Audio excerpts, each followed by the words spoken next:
সব দলেরই দেখা হলো,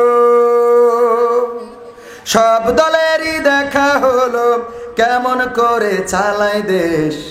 আগামীতে চাই যে দেখতে দাড়ি টুপির বাংলাদেশ। একটু রাসূল সাল্লাল্লাহু আলাইহি ওয়াসাল্লামের সুন্নাহ যারা ফলো করেন, আল্লাহর দিন যারা ফলো করেন, তাদের হাতে একটু বাংলাদেশটা দিয়ে দেখতে চায় না, চায় না? একবার একটু পরীক্ষামূলক ভাবে তো দেখার দরকার আছে। সব সময় এক দোকান থেকে ওষুধ কেনেন, ও রেনিটিডির বড়ি, আমাদের এই যে দোকানে তো নাম দিনই তো বলবো, মাহবুব ভাই, উনি যে রেনিটিড বিড়ি, বিড়ি না দূর বড়ি, আবার বিড়ির কথা মনে আসলো। একজন বলছে, হুজুর শুনলাম যে জামাত ইসলাম তারা কৌশল করে সুদ ব্যবস্থাকে জায়েজ করার জন্য ইসলামী ব্যাংক নামের একটা ব্যাংক চালু করেছে, যে অর্থ ব্যবস্থায় সুদ চালু করার জন্য ইসলামী ব্যাংক চালু করেছে। তো জামাত ইসলাম যদি ক্ষমতায় যায়, আমরা যারা বিড়ি খাই, ইসলামী বিড়ি বলে কিছু চালু হবে কিনা? কত বড় শয়তান! আমি বললাম যে বিড়ি খান কিসের জন্য? কয় দুশ্চিন্তা কমানোর জন্য, টেনশন কমানোর জন্য। আমি বললাম যে জামাত ইসলাম যদি ক্ষমতায় আসে, বা ইসলামী দল যদি ক্ষমতায় আসে, অথবা ইনসাফ ভিত্তিক সমাজ যদি এই দেশে কায়েম হয়ে যায়, তাহলে জাকাত ভিত্তিক অর্থ ব্যবস্থা চালু হবে। বড় লোক যারা, টাকাওয়ালা যারা, তারা জাকাত দেবে, আর গরিব মানুষ যারা, তারা পার পরে পা তুলে খাবে। সুতরাং টেনশন তো থাকবে না। তো বিড়ি খাবেন কি করে? ঠিক আছে না? হ্যাঁ, আল্লাহ কবুল করুন, বলেন আমিন। সব দলেরই দেখা হলো, সব দলেরই দেখা হলো, কেমন করে চালায় দেশ। আগামীতে চাই যে দেখতে দাড়ি টুপির বাংলাদেশ। আগামীতে চাই যে দেখতে আল কোরআনের বাংলাদেশ।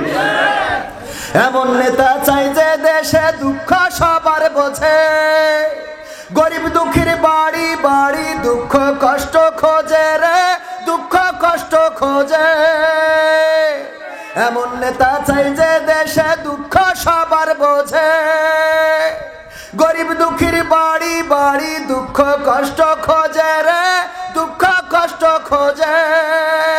সব অধিকার ফিরিয়ে দিয়ে, সব অধিকার ফিরিয়ে দিয়ে আনবে দেশে খুশির লেশ। আগামীতে চাই যে দেখতে দাড়ি টুপির বাংলাদেশ। আগামীতে চাই যে দেখতে আল কোরআনের বাংলাদেশ। আগামীতে চাই যে দেখতে দাড়ি টুপির বাংলাদেশ। আগামীতে চাই যে দেখতে আল কোরআনের বাংলাদেশ। ভ্রান্ত মতে বাতিল পথে শান্তি খোঁজে যারা, রবের ভাষায় চোখ থাকিতে অন্ধ বধির তারা রে, অন্ধ বধির তারা। ভ্রান্ত মতে বাতিল পথে শান্তি খোঁজে যারা, রবের ভাষায় চোখ থাকিতে অন্ধ বধির তারা রে, অন্ধ বধির তারা। থাকলে অটল ভুলের পথে, থাকলে অটল ভুলের পথে, এহ পরকাল হবে শেষ। আগামীতে চাই যে দেখতে দাড়ি টুপির বাংলাদেশ। আগামীতে চাই যে দেখতে আল কোরআনের বাংলাদেশ। আগামীতে চাই যে দেখতে দাড়ি টুপির বাংলাদেশ। আগামীতে চাই যে দেখতে আল কোরআনের বাংলাদেশ। দুর্নীতি আর দুঃশাসন ভাই চলবে না এই দেশে, রুখে দিতে হবে তাদের আসলে ফ্যাসিস্ট বেশে রে, আসলে ফ্যাসিস্ট বেশে। দুর্নীতি আর সাদাবাজি ভাই চলবে না এই দেশে, রুখে দিতে হবে তাদের আসলে ফ্যাসিস্ট বেশে রে, আসলে ফ্যাসিস্ট বেশে। চললে আইন আল কোরআনের, চললে আইন আল কোরআনের, তবেই দেশটা চলবে বেশ। আগামীতে চাই যে দেখতে দাড়ি টুপির বাংলাদেশ। আগামীতে চাই যে দেখতে আল কোরআনের বাংলাদেশ। আগামীতে চাই যে দেখতে দাড়ি টুপির বাংলাদেশ। আগামীতে চাই যে দেখতে আল কোরআনের বাংলাদেশ। সব দলেরই দেখা হলো, সব দলেরই দেখা হলো, কেমন করে চালায় দেশ। আগামীতে চাই যে দেখতে দাড়ি টুপির বাংলাদেশ। আগামীতে চাই যে দেখতে আল কোরআনের বাংলাদেশ। আগামীতে চাই যে দেখতে দাড়ি টুপির বাংলাদেশ। আগামীতে চাই যে দেখতে আল কোরআনের বাংলাদেশ। আমাদের একজন ভাই বললেন দাড়ি পাল্লার বাংলাদেশ দেখতে চাই।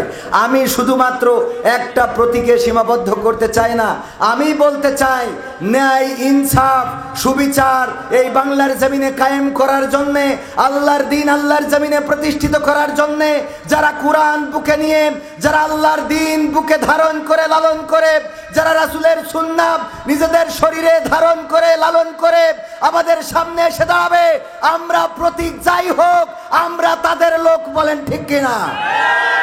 এই সিদ্ধান্ত কি নিতে রাজি আছেন? কারণ আবার অনেক ভাই বলতে পারে যে এই মাহফিলি তো আমরা টাকা দিচ্ছি।